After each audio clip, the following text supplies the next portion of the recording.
Hello दोस्तों, welcome back to my YouTube channel. तो आज हम माया में देखेंगे कि मटेरियल्स को कैसे अप्लाई करते हैं। तो सबसे पहले आपको ये जान लेना ज़रूरी है कि मटेरियल्स क्या होते हैं। जैसे ही मैंने ये बॉक्स यहाँ से ड्रॉ किया तो आप देख सकते हो ये बिल्कुल एम्प्टी बॉक्स है, इसमें ना कोई टेक्सचर है ना कोई मटेरियल है। ठीक है, तो टेक्सचर एज अ इमेज की तरह काम करता है, जो मटेरियल होता है एज अ कलर वगैरह को कहते हैं। ठीक है, तो अगर मुझे इस पे कोई मटेरियल अप्लाई करना है तो मैं कैसे करूँगा। सबसे पहले मुझे ये ऑब्जेक्ट को सिलेक्ट कर लेना है, राइट क्लिक करना है। उसके बाद आपके पास एक नीचे ऑप्शन होगा, राइट क्लिक करके ही रखना है। तो यहाँ पर आपको एक ऑप्शन मिलता है मटेरियल एट्रीब्यूट्स का। जैसे ही मैंने इस पर क्लिक किया, यहाँ देखिए कुछ प्रॉपर्टीज आपके खुल के आ गई, पर अभी यहाँ से गलती से लैम्बर्ट सेलेक्ट हो गया। तो मैं दोबारा से जाऊँगा असाइन न्यू मटेरियल और यहाँ सेलेक्ट करूँगा स्टैंडर्ड सरफेस। ठीक है, जैसे ही मैंने स्टैंडर्ड सरफेस किया तो मेरे पास यहाँ पर बेस में कुछ 4 ऑप्शंस हैं। ठीक है, तो हम एक करके इन ऑप्शंस को एक्सप्लोर करते हैं। ठीक है, तो सबसे पहला ऑप्शन हम पहले इसे देख लेते कलर को। जैसे ही मैं इसमें कोई कलर चेंज कर रहा हूँ, ये देखिए यहाँ पर आपके पास कलर चेंज करने के ऑप्शन है ऑब्जेक्ट को। ठीक है, तो उसके ऊपर आपको देखा था वेट का ऑप्शन है। तो वेट से क्या होता है, वेट से जैसे ही मैं इसको स्क्रॉल डाउन करते ही देखिए ये अपना कलर लूज़ कर रहा है। ठीक है, तो ये कलर लूज़ कर जाएगा अगर हम 0 पे रखेंगे। जैसे इसको बढ़ाएंगे ये कलर बढ़ने लग जाता है। ठीक है, उसके बाद आपके पास ऑप्शन है रफनेस का। तो रफनेस से क्या होता है, थोड़ा बहुत इसमें नॉइस आ जाती है जिससे लगे कि ये रफ है। ठीक है, उसके बाद हमारे पास है मेटलनेस का ऑप्शन। जैसे ही मैं इस मेटलनेस को इंक्रीज़ करता हूँ, ये देखिए कुछ ये मेटल टाइप का ऐसा लुक आ रहा है। जैसे अगर हमारे पास ऊपर कोई लाइट कैमरा तो ऐसे मेटेलिक ऑब्जेक्ट ये लगेगा। ठीक है, फिलहाल के लिए हम ये 4 पैनल को ही यूज़ करेंगे अभी के लिए। ठीक है, तो ये हमने देख लिया, हम यहाँ से कलर चेंज कर सकते हैं। ठीक है, अब मुझे इस पे एज अ वुड का टेक्सचर अप्लाई करना है, तो मैं कैसे करूँगा। जैसे कि ये ऐसा लगे कि वुड का बॉक्स है। ठीक है, तो उसे करने के लिए मैं क्या जाऊँगा, सबसे पहले तो मैं क्रोम से एक वुड की इमेज डाउनलोड कर लूँगा, वुड टेक्सचर इमेज। जैसे ही मैंने सर्च किया मेरे पास ये इमेज आ गई। ठीक है, open image in new tab, तो मैंने यहाँ से डाउनलोड कर लिया। माया में जाके मटेरियल एट्रीब्यूट्स में जाके, तो जैसे ही डाउनलोड्स पे मैं देखूँ कहाँ पर इसका ऑप्शन, कंट्रोल सी से इसको कॉपी किया।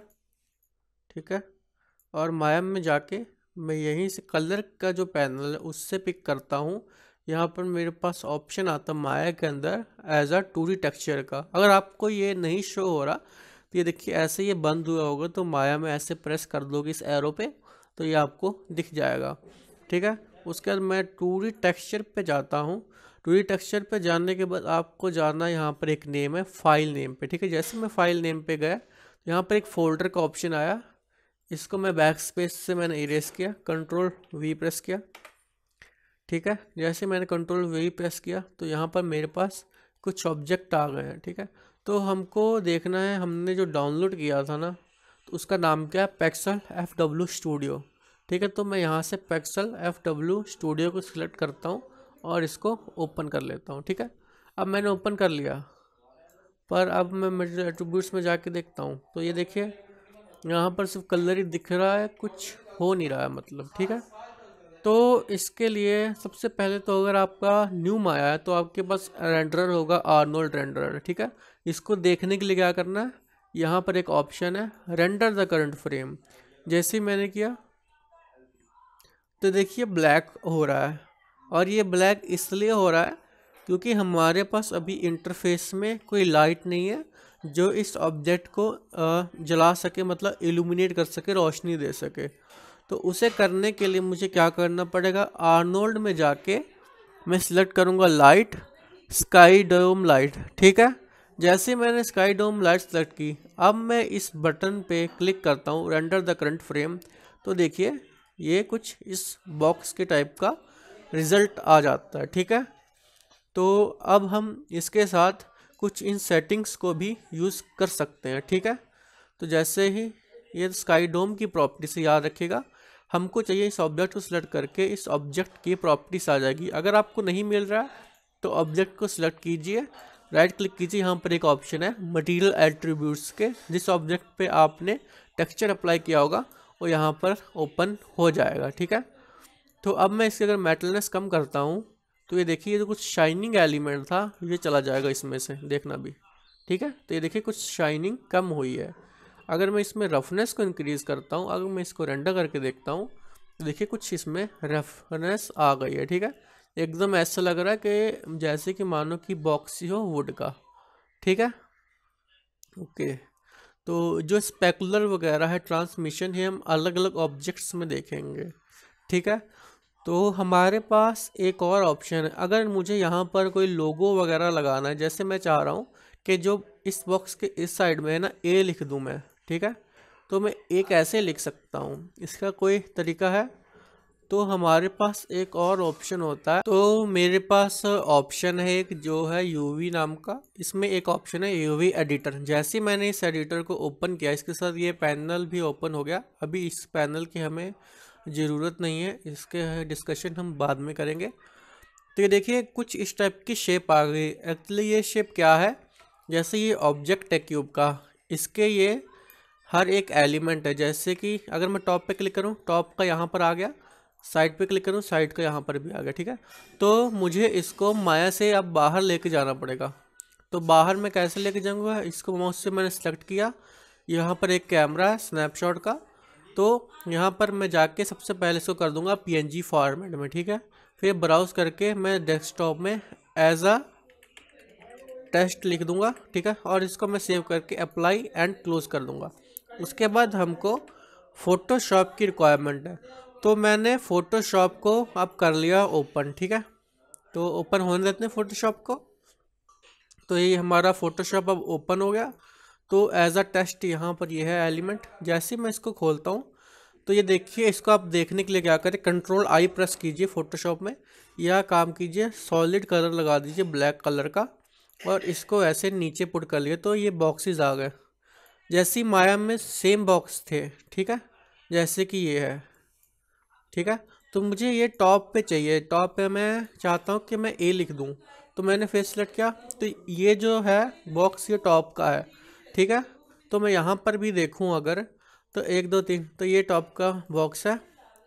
राइट क्लिक करके ए पे क्लिक कर दिया, ए पे क्लिक किया। अब मैं इसको कर देता हूँ। ठीक है, तो जैसे ही मैंने ये क्लिक किया तो यहाँ पर मेरे पास एक ए आ गया। ठीक है, उसके बाद मैं क्या करूँगा, इसको बंद करके फिर से मैं इस फाइल को एक्सपोर्ट करूँगा एज अ PNG और डेस्कटॉप में सेव कर दूँगा। ठीक है, एज अ टेस्ट PNG में। ओके, फिर मैं माया में जाऊँगा दोबारा से, और इसी ऑब्जेक्ट को सिलेक्ट होते हुए मटेरियल एट्रीब्यूट्स में जाऊँगा इसी के। तो यहाँ पर मैं कलर को ही दोबारा पिक करूँगा, सेम चीज़, और मैं यहाँ डेस्कटॉप से वो ऑब्जेक्ट जैसा था मैंने सेव किया था एज अ टेस्ट। ठीक है, तो एक्चुअली मेरे पास काफ़ी सारे वर्क रहते हैं, इसलिए मेरे पास काफ़ी फाइल है। तो यहाँ पर देखो एज अ टेस्ट PNG आ गया। इसको जैसे ही मैं ओपन करता हूँ, ये देखिए अभी इसमें ए लिखा गया, पर ये दिख क्यों नहीं रहा, क्योंकि हम इसको रेंडर करके ही देख सकते हैं। तो मैं यहाँ से इसको रेंडर करके देख लेता हूँ। अब ये टॉप का रेंडर निकलेगा क्योंकि मैंने डायरेक्शन चेंज कर दी है। ठीक है, तो अगर आपको रियल टाइम रेंडर देखना है ना, तो आपको यहाँ पर IPR क्लिक करना पड़ेगा। जैसे मैंने IPR किया, अगर मैं इसमें कुछ भी चेंजेस करता हूँ थोड़े बहुत, तो आपको ये लाइफ टाइम दिखाता रहेगा कि यहाँ कुछ चेंजेस हो रहे हैं। ठीक है, हम इसे भी काफ़ी यूज़ करते हैं, इसे भी हम यूज़ करते हैं फ्रेम निकालने के लिए। जो ये रेंडर सेटिंग की बात है ये हम बाद में करेंगे, पहले हम थोड़े बहुत मटेरियल्स को समझ लेंगे कौन कौन से मटेरियल होते हैं। ठीक है, आपने देखा कि हम कलर्स के थ्रू मटेरियल्स अप्लाई करते हैं और टेक्सचर के लिए हम यहाँ से अप्लाई करते हैं। पर अभी मैं आपको एक वेबसाइट बता रहा हूँ जो कि है पॉलीहेवन। आपने देखा होगा कि काफ़ी जो 3D रेंडर्स होते हैं ना, वो बहुत ज़्यादा रियलिस्टिक होते हैं। तो किस लिए होते हैं, क्योंकि यहाँ पर उनका जो टेक्सचर है ना, उन्होंने बनाए होते हैं। ठीक है, जैसे ही अगर मैं कोई भी टेक्सचर ना डाउनलोड करूँ, कोई फ्री का देख लेते हैं टेक्सचर, इसमें देख लेते हैं इंटीरियर टाइल्स का। जैसे मैं डाउनलोड करूँगा ना, तो इसमें ना काफ़ी सारी फाइल होगी, पर ये जो है कि ब्लेंडर की फ़ाइल, ये हम यूज़ नहीं कर सकते हैं। ठीक है, तो यहाँ पर मुझे देखना पड़ेगा कि मैं किस फाइल लूँ जिप GLT मटेरियल की, ठीक है। तो इन सब टेक्सचर की बातें जब हम एडवांस क्लासेस में जाएंगे ना, तब हम इसको एक्सप्लोर करेंगे और फटाफट काम कर देंगे। पर एक्चुअली हमको इसमें देखना है कि कैसे मटेरियल किस टाइप से काम करते हैं। तो धीरे धीरे हम ग्लासेस मटेरियल के आगे क्लासेस में समझेंगे कि ग्लास मटेरियल को कैसे बनाया जाता है, ठीक है। अगर मैं मटेरियल एट्रीब्यूट्स में जाऊँ तो यहाँ पर ना कुछ प्रीसेट्स भी हैं, ठीक है। जैसे अगर मैं फ्रोस्टेड ग्लास में चला जाऊँ, इसको रिप्लेस कर दूँ, तो ये ग्लास का टाइप का बन गया। देखो ट्रांसपेरेंसी आ रही है। और ज़्यादा देखने के लिए रेंडर कर लो इसको। I think it will work, let me see. ठीक है, ये देखिए ये कुछ फ्रोस्टेड ग्लास जैसे बर्फ़ का ग्लास हो वैसे आ गया है। पर हम इसको देखेंगे मैन्युअली भी कैसे करते हैं, ठीक है। तो आपके पास और भी काफ़ी सारे ऑप्शन है इस साइड पे मटेरियल प्रीसेट में। देखो तो कुछ मिल का, बेसिक का, वेलवेट का, सेरेमिक का, कारपेंट का, ठीक है। पर इसके अलावा भी हमारे पास कुछ और रेंडरर होते हैं, उससे हमको और ज़्यादा ऑप्शंस मिल जाएंगे। तो ठीक है, तो अगली क्लासेस में हम देखेंगे अलग अलग टाइप के ग्लासेस को कैसे बनाया जाता है, ठीक है। I hope you like that class.